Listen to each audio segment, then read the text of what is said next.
दर्द तो वही देते हैं जिन्हें हक दिया जाए,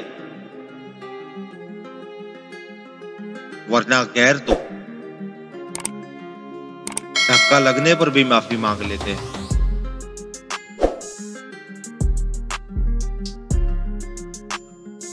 अल्लाह को ये नहीं बताते कि तेरी मुश्किल कितनी बड़ी है, बल्कि मुश्किल को ये बताते हैं कि मेरा अल्लाह बहुत बड़ा है। दूसरों की खुशी में खुश होना सीखो, अल्लाह तुम्हें भी देने में देर नहीं करेगा।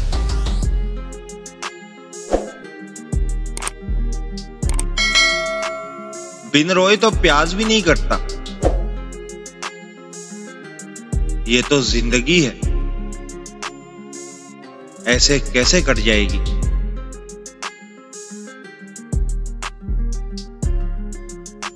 आप सारी दुनिया जीत लो, जो मर्जी कर लो,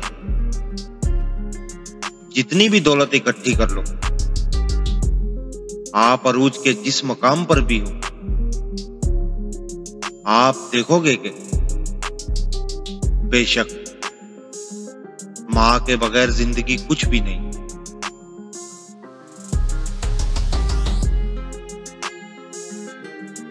सबसे गहरा जख्म वो होता है जो अपनों से लगता है, बाकी दुनिया वाले तो सिर्फ नमक छिड़कने आते हैं।